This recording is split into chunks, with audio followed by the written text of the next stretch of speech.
Oke, kali ini saya akan memberikan tutorial perbaikan hardware ya. Ini ada Nokia 105 yang terbaru ya.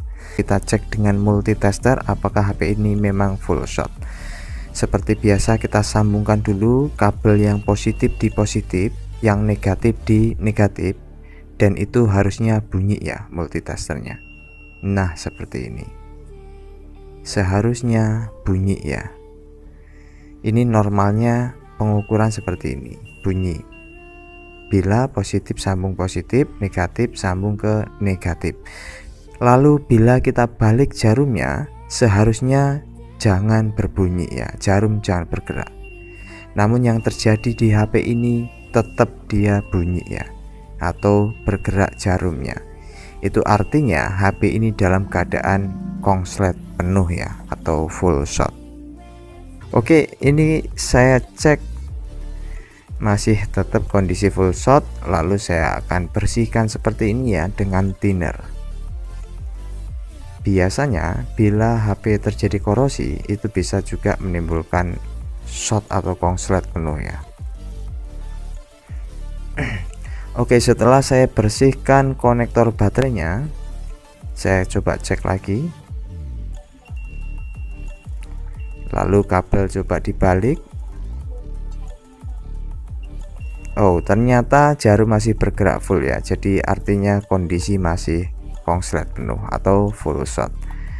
Ya, kita akan cari komponen mana yang konslet atau yang shot ya.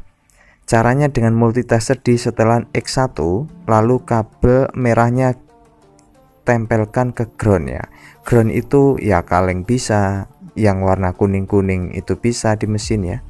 Nah, ini cek kapasitornya. Ini short ya. Seharusnya tidak naik semua. Nah, normalnya seperti ini. Ini kan tidak short, kapasitornya aman. Jika kapasitor diukur naik semua, itu konslet kapasitornya ya, atau jalurnya itu short. Nah, ini sepertinya kapasitor ini penampakannya aneh sekali ya, yang bagian sebelah dioda ini. Oke, saya bersihkan dulu. Kayaknya memprihatinkan untuk fisik ataupun bentuk kapasitor ini ada hitam-hitamnya. Saya cek lagi. Oh, ternyata short juga ini. Jadi ini satu jalur dengan kapasitor yang sebelumnya tadi kita cek short ya. Nah, ini ada dua kapasitor yang short. Jadi yang mana yang tersangkanya? Ya, kita cek lagi.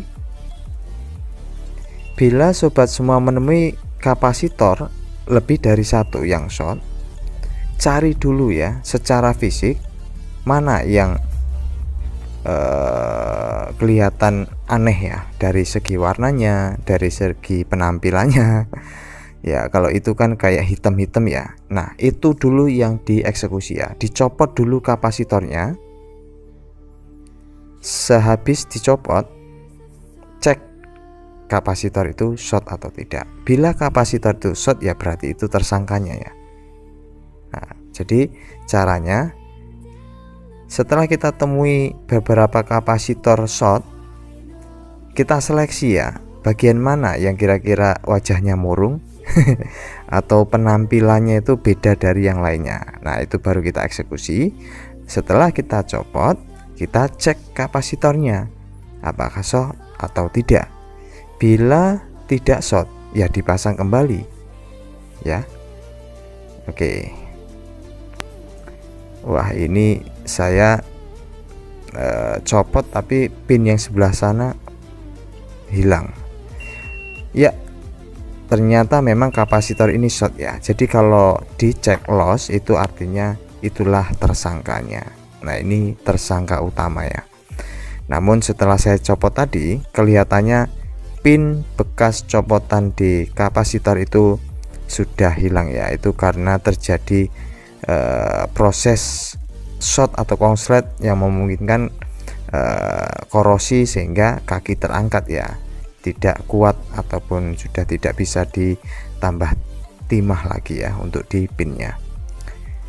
Jadi terus bagaimana ya Bang Tekso caranya? Ya nggak usah diganti ya. Oke, kita cek. apakah short? Secara normal seperti ini ya, merah-merah, hitam-hitam, baru kita balik harusnya tidak bergerak. Wih, mantap jiwa, mempesona ya. Nah, itu kan tidak bergerak jarumnya, itu artinya biang kerok dan tersangkanya sudah memang tepat sasaran ya. Jadi bukan salah tangkap, salah eksekusi. Nah, pertanyaannya adalah diganti apa tidak itu ya.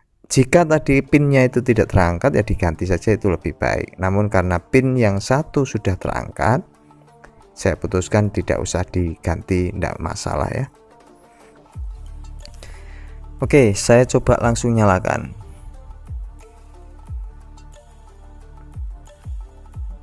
Wah, ini masih tidak ada power. Sebentar, apa mungkin kurang pas? Ini saya cek dengan power supply, jarum tidak bergerak. Atau mungkin tombol powernya saya coba lagi. Alhamdulillah muncul ya. Ya, jadi simple ya. Sebetulnya untuk kasus full shot atau konslet penuh itu lebih gampang ya cara mengatasinya dibandingkan short atau bocor arus atau short kecil ya, itu lebih susah. Nah, ini biang kerok atau tersangkanya ya. Nah, kapasitor ini, dan untuk pemilihan mana sebetulnya tersangka ya kita lihat dari wajahnya ya, yang kelabu atau yang warnanya beda dengan yang lain gitu ya, itu patut kita curigai lalu kita eksekusi. Setelah itu dicek ya loss atau tidak. Jika loss ya itulah tersangkanya, jika tidak loss pasang kembali ya. Ya simpel saja ya untuk mengatasi kasus full shot di Nokia 105. Semoga bisa bermanfaat ya, dan terima kasih atas supportnya. Tetap semangat. Assalamualaikum warahmatullahi wabarakatuh.